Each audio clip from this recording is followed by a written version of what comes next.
Hello friends, Jennifer Pearson here, Thistle Gypsy, and I'm going to do a bit of a review of Tarot of the Cat People. This deck is new to me, but I did spend some time with the guidebook and read through the artist's descriptions, and so I'm going to do a review based on that. And I do love this deck, but I think it's not for everyone. So that's why I wanted to get on here and do a little review, and I'll probably do something on my website as well. By chance, I have a cat sitting behind me this very moment.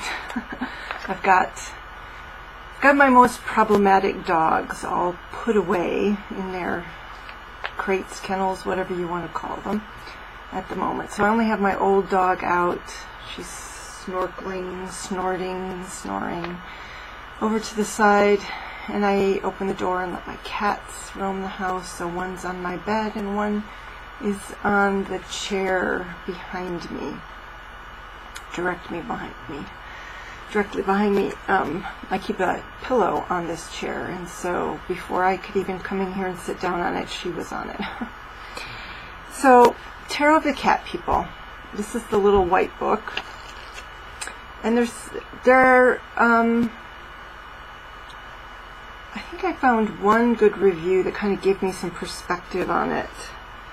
There are a few flip-throughs, but it's not dealt with too much, partly because I think it was an older deck. I don't know, I think it's been reprinted.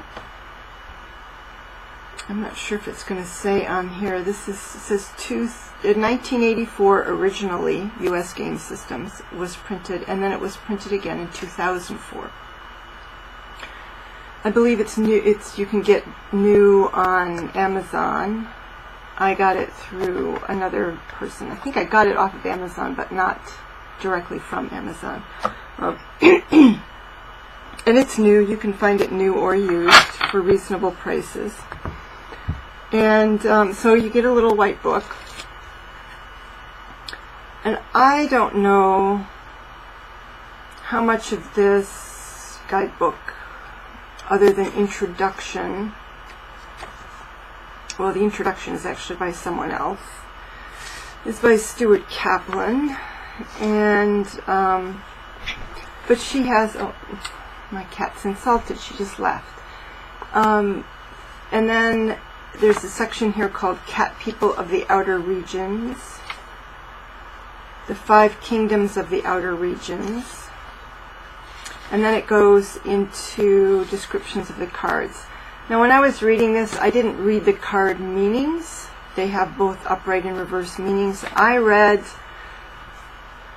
this first part, and this first part is clearly by the artist, and it varies a great deal. For example, you have the Magician has all of this, but the High Priestess has only this much. So they vary widely in terms of let me move this over. Hang on just a second. How much guidance she's giving you about each card. And I don't know if that's because she figured that they were self-explanatory or something. I don't know. I don't think they are quite self-explanatory. I will have to take some time to get to know them. But I just felt repeatedly really drawn to this deck. It has a shamanic feel to me. And so I'm going to get to know this world and these people. So what it says in that beginning, and I'm not going to go into detail about it, but essentially this is a fantasy universe. Well, not a universe. A fantasy land that she has created. And it sounds as though, from the introduction, that she was living in Arizona at the time that she created these cards. And so this entire mystery realm, fantasy realm, is all aspects of desert. So it's all desert. And so the cards are on the stark end because of that. You don't see much in the way of greenery or landscape. And even the people, although she divides it into 5 different peoples within this fantasy land, the 5 being the majors and then each of the suits in the minors, it all looks largely the same. There's not a lot of distinction. I would have to lay them out, like all of them, on a large table to, and I undoubtedly will eventually do that. I will go to the local coffee shop that has a big table perfect for that, and we'll lay them all out so I see all of the aces together and all of the knights together and stuff. Will help me get a feel for the distinctions between the different cards and the different suits. But just flipping through them, they aren't super distinct, and the clothing isn't super distinct. Maybe for the swords people, but in any case, so she had this fantasy, or she decided to people a fantasy with these, which she's calling the cat people. And it's interesting because I don't think of cats as being particularly desert creatures, but they're desert people who have cats.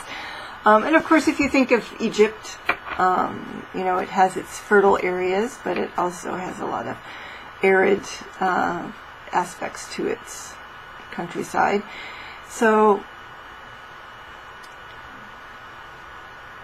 yeah.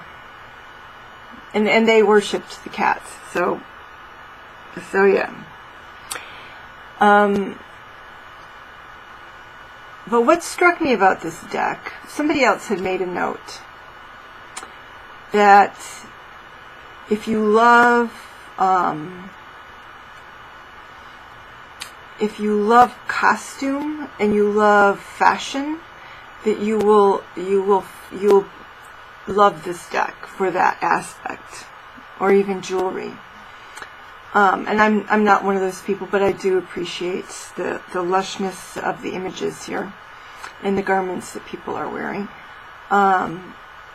However, what struck me was that these cards usually have one person. On rare occasion, they have 2 people. So they are scenic in the sense that you get a full person and a cat or some sort of cat imagery around. But they're almost all, they're not situational, let's put it that way. There isn't much in the way of situations going on. And I think the idea here is that by being the tarot of the cat people, that they are what we would normally consider true of cats, which they are aloof. They're not social particularly. And those of us who have more than one cat, they get cozy and they can be quite social.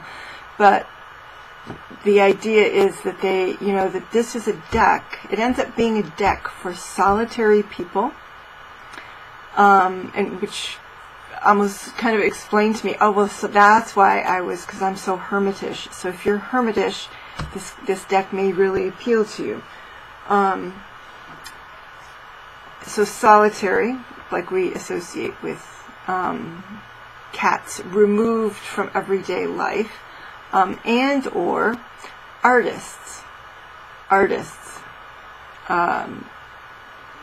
people who relish and create in that solitary space. So, what else about cats? There was the aloofness, the association with being solitary. Can't remember what else. In a couple of places in the guidebook, she talks about the situation of the people, and then the cat's attitude can be sort of corrective. It's like, but a cat wouldn't be bothered by this sort of thing, and the implication being that as people we shouldn't be either. So this does, I'll start showing the cards, this does have some traditional Rider-Waite imagery, such as this. But it isn't all traditional, and they're still in order. And I just find this deck very shamanic. That, of course, this in particular, but just every card, really. Maybe because they tend to be robed for the most part. So there's the High Priestess. I'm trying to think if there's anything else. Oh, the quartz. In the quartz, and here we have probably a leopard. This is a snow leopard. So here we have snow leopards, and probably for the king as well, we have snow leopards. But then in the other suits, I think it's leopards, maybe black leopards for the suit of swords, and then for the suit of wands, I think bobcats. And that's only the court cards. In fact, it's only the knight, queen, and king who have the wildcats, who can handle the wildcats. The pages have regular cats. And then, so we have the snow leopards, and then you have the black leopards, bobcats, tigers, and jaguars. So we'll just see them through here. My priestess, the lover. So when we do have two people on a card, it's almost always a romantic couple. So there's this, and then the Two of Cups have the harmonious relationships, and then it might be the Five of Cups and the Five of Pentacles show disharmonious relationships, where the couples are turned away from each other, or the couple is turned away from each other. And those are pretty much the only cards that have more than one person in them. And we'll see if I'm proven wrong as I go through them again. And yeah, I'm going to go through them fairly fast. So that was the Wheel of Fortune. So it's kind of got a yin-yang for the Wheel of Fortune. I love this because it reminds me of Durga, the goddess Durga. The Hanged Man. And there is something to me very 70s about this, even if it was created in the 80s. There's something very 70s about it, and that's the backs. So, beautiful Temperance.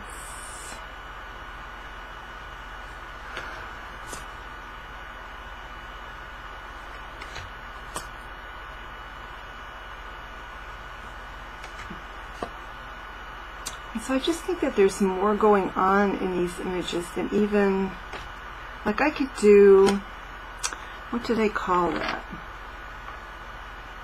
They don't call it journeying, pathworking? I don't know.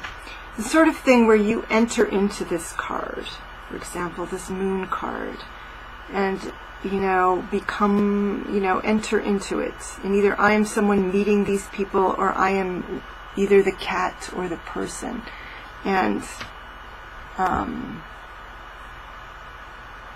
just tell my story or my situation or whatever may be. So I don't think I'm going to start using this. I suppose some people could immediately start using this. I'm not going to do that. Okay, well, here's another one that has two people. Again, it's a man and a woman, and they're holding hands. So this is another one where it's harmonious.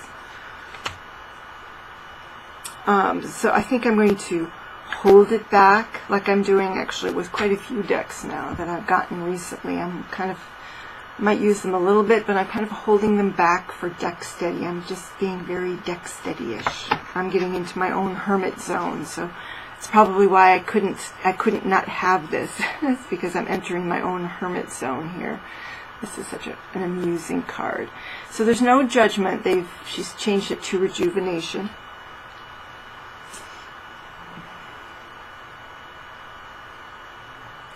And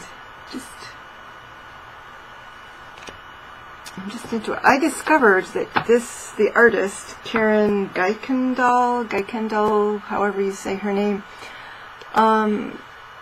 she has a book of, so if you Google images for Karen Geikendal, or Geikendal, however you say her name, you will, and if you Google it and you look at the images tab, you'll see that there's a book that she did, an artistic book, an art book, with more images of these characters. I don't know if she did that before or after the deck.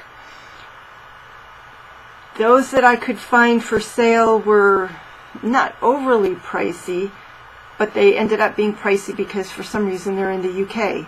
That's all I could find is ones in the UK. So they were like $30 some, and then practically $20 on top of that for the shipping.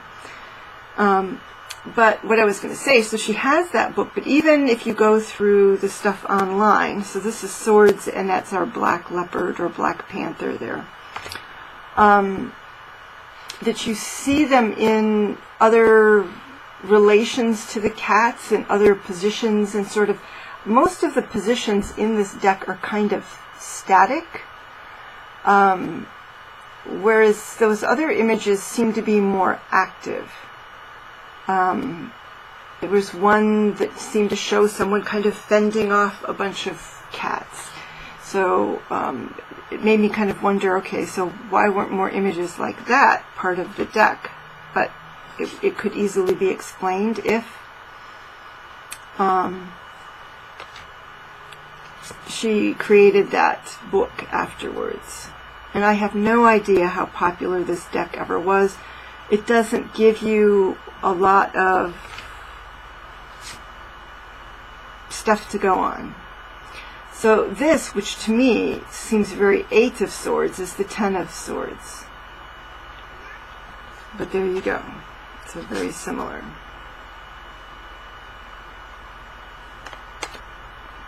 And this actually strikes me less of Nine of Swords than of Nine of Wands.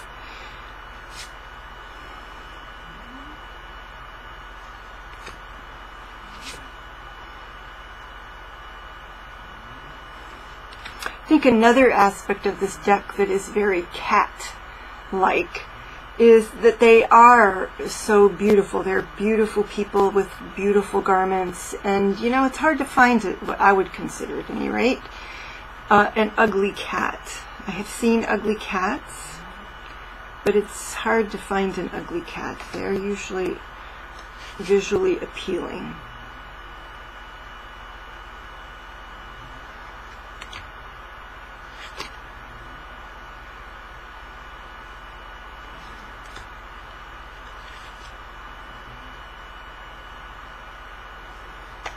But I also love that this is, you know, even though there are some people who seem to be of lighter skin, that this is a deck of darker skinned people. They seem to have either a Middle Eastern, African, or I would even say Central or South American native look to them, even more so than a North American native. So there's a guy with an afro. And there's a woman eventually with an afro. That's only a couple of those, but there's the bobcat. So this is the wands. So bobcats go with wands. Well, her ornamentation on her dress makes me think of her as a caterpillar. So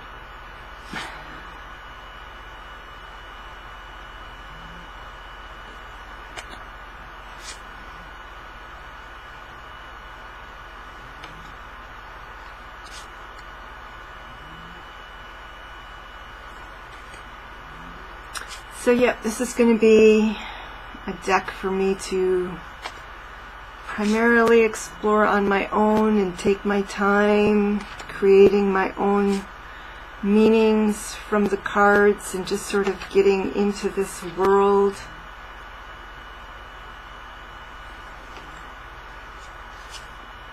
Along with the artist's description of the cards as well.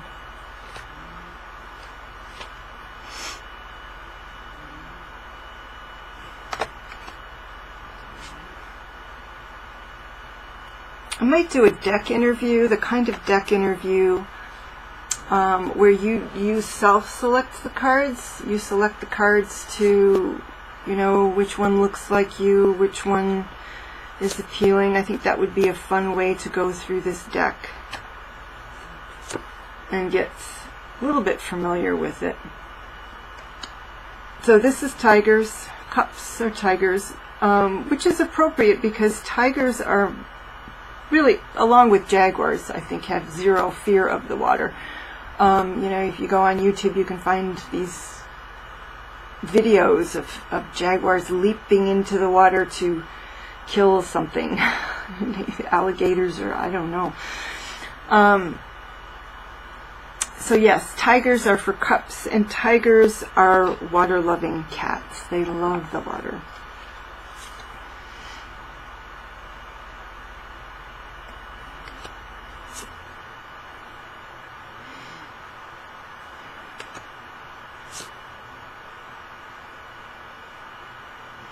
I like the fact that a lot of the cups are kind of bubbly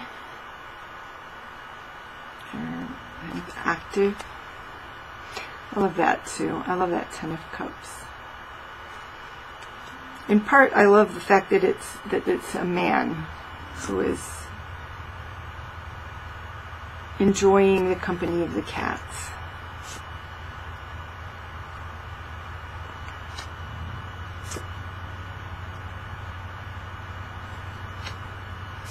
So I'm sure that there are people, you know, if you're familiar with the Rider-Waite-Smith system, you could use this deck without any extensive study, but I just get different vibes from it, and I just want to explore that, kind of where it's coming from for me personally.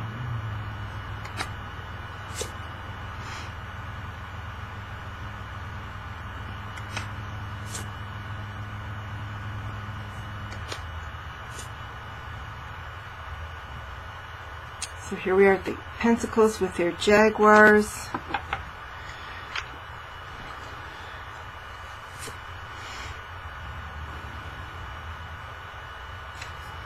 And it's interesting, for example, it's interesting to me that the Queen is so much more spare than the King is.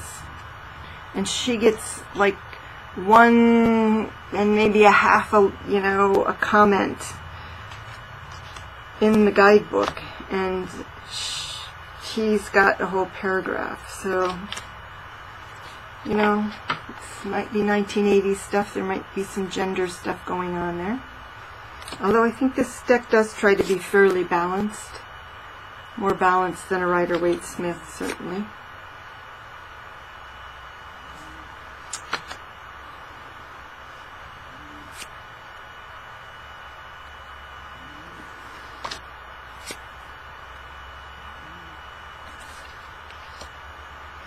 Without the guidebook, I wouldn't have realized. That initially struck me as a man and a woman, but it's actually, I think it's supposed to be a woman and her student. Yeah, so it's supposed to be for the Eight of Pentacles, an adult and a student.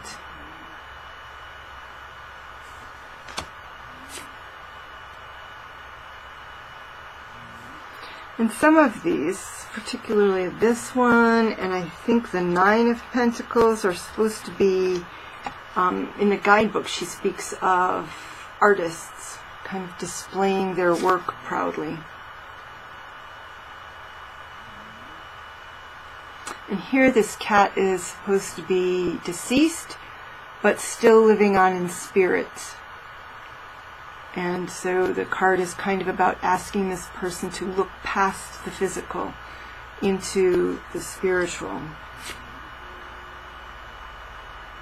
This has the kind of, which I think is too narrow, but whatever, you know, when people make decks that depart from the Rider-Waite-Smith or some others that might have potential for more expanded meanings, they often shrink the meaning to the one that they most associate the card with. And in this case, it is the aspect of clinging or of greed, of not being able to let go of material things.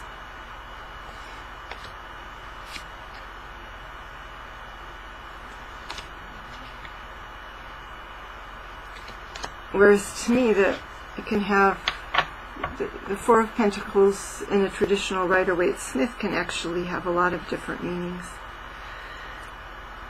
So there you go. I just felt compelled Actually, I should leave it out. I will do that. I will do that deck interview just for the fun of it. For my own